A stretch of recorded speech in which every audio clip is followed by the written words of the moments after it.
ವಿಶೇಷವಾಗಿ ಅಂದರೆ African dancers ಯಾಕೆ ಅನ್ನುವಂಥದ್ದು ಈ ಸಿನಿಮಾಗೆ ಎಷ್ಟು ಆಪ್ಟ್ ಆಗ್ತಾರೆ, ಯಾವ ರೀತಿ ಪ್ಲಾನ್ ಆಗಿದೆ ಅನ್ನೋದು ಸರ್ ಮುಖ್ಯವಾಗಿ ಏನಂತಂದರೆ ಒಂದು ಪ್ರಮೋಷನಲ್ ಸಾಂಗ್ 45ಗೆ ಮಾಡ್ತಾ ಇದ್ದೀವಿ.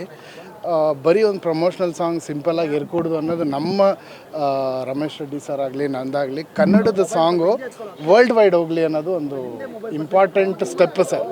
ಅದಕ್ಕೆ ಏನು ಮಾಡ್ಬೋದು ಅಂತ ಯೋಚನೆ ಮಾಡ್ತಿದ್ದಾಗ ನಮಗೆ ಕಾಣಿದ್ದು ಇಂಟರ್ನ್ಯಾಷನಲಿ ಅಕ್ಲೇಮ್ಡ್ ಜೀಟೋ ಕಿಡ್ಸ್ ಅಂತ. ಇವರು ಏನಂತಂದರೆ ವರ್ಲ್ಡ್ ಫೇಮಸ್ ಇವರು ನೀವು ಇನ್ಸ್ಟಾಗ್ರಾಮಲ್ಲಿ ಭಾಳ ರೀಲ್ಸ್ ಎಲ್ಲ ನೋಡಿರ್ತೀರ. ಆಫ್ರಿಕಾನಲ್ಲಿರೋದು ತುಂಬ ಫೇಮಸ್ ಇವರು. ಸೊ ನಾವೇನು ಅಂದ್ಕೊಂಡ್ರಿ ಒಂದು ಕನ್ನಡದ ಸಾಂಗ್ ಇವ್ರ ಜೊತೆ ನಾವು ಕೊಲಾಬ್ರೇಟ್ ಆದರೆ ನಮ್ಮ ಕನ್ನಡದ ಸಾಂಗು ಬಾರ್ಡ್ರ್ ದಾಟುತ್ತೆ, ಆಫ್ರಿಕಾನಲ್ಲಿ ಕೇಳ್ತಾರೆ. ಇವ್ರ ಫ್ಯಾನ್ಸ್ ವರ್ಲ್ಡ್ ವೈಡ್ ಇದ್ದಾರೆ. ಸೊ ಇವ್ರ ಫ್ಯಾನ್ಸ್ ನಮ್ಮ ಕನ್ನಡ ಹಾಡು ಕೇಳಿದಾಗ ನಮ್ಮ ಇಡೀ ಸಿನಿಮಾನೇ ಒಂದು ಇಂಟರ್ನ್ಯಾಷನಲ್ ಪ್ಲ್ಯಾಟ್ಫಾರ್ಮ್ಗೆ ಹೋಗುತ್ತೆ. ಆ ಥರ ಒಂದು ಅಂದ್ಕೊಂಡು ನಾವು ಟ್ರೈ ಮಾಡಿದ್ವಿ ಆ್ಯಂಡ್ ಇವ್ರನ್ನ ಮೇಲ್ ಮಾಡಿದ್ವಿ, ಇವ್ರನ್ನ ಅಪ್ರೋಚ್ ಮಾಡಿದ್ವಿ. ನಮಗೆ ಸಿಕ್ಕಿದ್ರು ಆ್ಯಂಡ್ ಸಿಕ್ಕಿದ್ದಕ್ಕೆ ನಾವು ಇಲ್ಲಿ ಕರ್ಕೊಂಡ್ಬಂದಿದ್ದೀವಿ. ಸೊ ಮೇನ್ ಉದ್ದೇಶ ಕನ್ನಡದ song let us take it to on international platform. ಇದು 5 ಡೇಸ್ ಶೂಟ್ ಮಾಡ್ತಾರೆ ಸರ್. ಒಂದು ತುಂಬ ಒಂಥರ ಡಿಫ್ರೆಂಟ್ ಆದ ಸಾಂಗ್ ಇದು ಲಿರಿಕ್ಸ್ ನಮಗೆ MC ಬಿಜು ಅವರು ಬರೆದಿದ್ದಾರೆ ಆ್ಯಂಡ್ ನಿಶಾನ್ ರೈ ಅವರು ಬರೆದಿದ್ದಾರೆ. ಸೊ MC ಬಿಜು ಅವರೇ ಕನ್ನಡದಲ್ಲಿ ಹಾಡಿದ್ದಾರೆ ಆ್ಯಂಡ್ ಬೇರೆ ಲ್ಯಾಂಗ್ವೇಜಲ್ಲೆಲ್ಲ ಭಾಳ ಒಳ್ಳೊಳ್ಳೆ ರ್ಯಾಪರ್ಸ್ ಹಾಡಿದ್ದಾರೆ. ಒಂದು ಡಿಫ್ರೆಂಟ್ ಆಗಿರುತ್ತೆ ಈ ಸಾಂಗ್ ನಿಮಗೆ.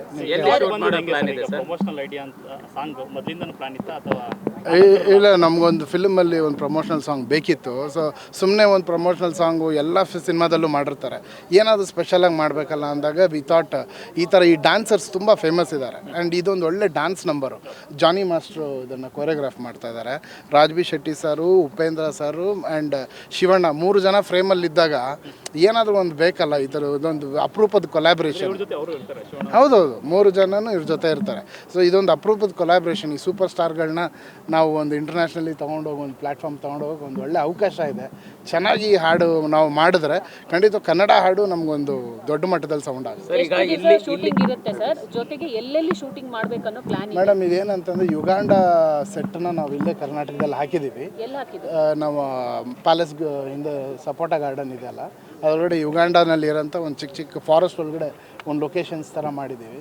ನಿಮಗೆ ಪ್ರಮೋಷ್ನಲ್ ಸಾಂಗೇ ಒಂದು ಆಲ್ಬಮ್ ಥರ ಇರುತ್ತೆ, ರೆಗ್ಯುಲರ್ ಆಗಿರಲ್ಲ. ಒಂದು ಸ್ಟೋರಿ ಇರುತ್ತೆ, ಆ ಸ್ಟೋರಿಯಿಂದ ಸಾಂಗಿಗೆ ಹೆಂಗೆ ಹೋದ್ವಿ ಅನ್ನೋದು it will be A very different experience. Sir ಇದು ಸಿನಿಮಾದಲ್ಲೂ ಇರುತ್ತಾ ಸಾಂಗ್ ಹೇಗೆ? ಇಲ್ಲ, ಪ್ರಮೋಷನಲ್ ಸಾಂಗು ಸಿನಿಮಾದಲ್ಲಿ ಕೊನೆಯಲ್ಲಿ ಬರುತ್ತೆ ಸರ್. ಈ ಹಿಂದೆ ಸಲಗದಲ್ಲೂ ಕೂಡ ಒಂದು ಇದೇ ಥರ ಆಫ್ರಿಕನ್ಸ್ ಅನ್ನೇ ಯೂಸ್ ಮಾಡಿಕೊಂಡು ಅವ್ರು ಮಾಡ್ಕೊಂಡಿದ್ರು ಪ್ರಮೋಷನ್ಸ್. ಅದೇ ಥರ ಇರುತ್ತಾ ಅಥವಾ ಬೇರೆ? ಇಲ್ಲ, ಇದು ಸ್ಪೆಷಲಾಗಿ ಜೀಟೋ ಕಿಡ್ಸೇ ಸಪ್ರೇಟ್. ಈಗ ಆಫ್ರಿಕನ್ಸು ತುಂಬ ಸಿನಿಮಾಗಳಲ್ಲಿ ಆಫ್ರಿಕನ್ಸ್ ಡ್ಯಾನ್ಸ್ ಮಾಡಿರೋದೆಲ್ಲ ಇದೆ.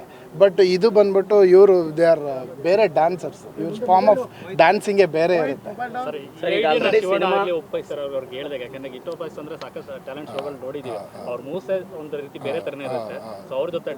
ಇಲ್ಲ, ಭಾಳ ಖುಷಿಪಟ್ಟರು. ಏನಂತಂದರೆ ಕೊರಿಯೋಗ್ರಾಫ್ ಮಾಡಿರೋದೇ ತುಂಬ ಡಿಫ್ರೆಂಟ್ ಸ್ಟೆಪ್ಗಳು ಮಾಡಿರೋದು.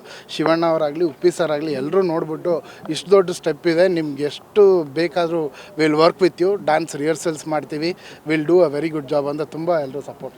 ಸಿನಿಮಾ ರಿಲೀಸ್ ಅಂತಕ್ಕಿದೆ. ಸೊ ಈ ಟೈಮಲ್ಲಿ ಆ್ಯಡ್ ಆನ್ ಆಗಿರೋಂಥದ್ದು. ಸೊ ಹೆಂಗೆ? ಇಲ್ಲ, ಇದು ಮೊದಲೇ ಪ್ಲ್ಯಾನ್ ಇತ್ತು ನಮಗೆ. ಬಟ್ ನಮ್ಮದು ಡೇಟ್ಸ್ ಎಲ್ಲ ಕೂಡ ಬರಬೇಕಲ್ಲ. ಇವ್ರು ಬೇರೆ ತುಂಬ ಬ್ಯುಸಿ, ವರ್ಲ್ಡ್ ವೈಡ್ ಸುತ್ತಾನೆ ಇರ್ತಾರೆ. ಇವ್ರ ಡೇಟ್ ತೊಗೊಂಡ್ವಿ, ಅಣ್ಣವ್ರ ಡೇಟ್ ತೊಗೊಂಡ್ವಿ, ಎಲ್ಲ ಮಿಕ್ಸ್ ಆಗಿ. ಸರ್ ಎಷ್ಟು ಡ್ಯಾನ್ಸರ್ಸ್ ಇದ್ದಾರೆ ಜೊತೆಗೆ ಅವ್ರಿಗೆ ಹೇಳಿದ್ದೀರಾ? ಶಿವಣ್ಣ ಬಗ್ಗೆ ಆಗಿರ್ಬೋದು, ಉಪ್ಪಿ ಸರ್ ಬಗ್ಗೆ ಆಗಿರ್ಬೋದು, ರಾಜ್ಪೇಶ್. ಯಾಕಂದರೆ ನಾವು ಮೇಲ್ ಮಾಡಿದಾಗ್ಲೇ ಅವ್ರು ಅಲ್ಲಿಂದ ಅಪ್ರೂವ್ ಮಾಡಬೇಕಲ್ಲ. ಫುಲ್ ಸಿನಿಮಾ ಕ್ರೂ ಬಗ್ಗೆ ಹೇಳಿದ್ದೀವಿ. ಅವ್ರು ತುಂಬ ಎಕ್ಸೈಟೆಡ್ ಆಗಿದ್ದಾರೆ. ಕನ್ನಡದ ಅಂದರೆ ಫಸ್ಟ್ ಟೈಮ್ ಇಂಡಿಯಾಗೆ ಬಂದಿರೋದು ಅವ್ರು ಫಸ್ಟ್ ಟೈಮ್ ಆ್ಯಂಡ್ ಅದು ಕರ್ನಾಟಕಕ್ಕೆ ಬಂದಿರೋದು. ಕನ್ನಡದ ಸಾಂಗ್ ಅನ್ನೋದು ಭಾಳ ಸ್ಪೆಷಲ್, ಹೆಮ್ಮೆ ನಮಗೆ. ಎಷ್ಟು ದಿನ ಶೂಟ್ ಮಾಡಿದ್ರು ಸರ್? 5 days shoot.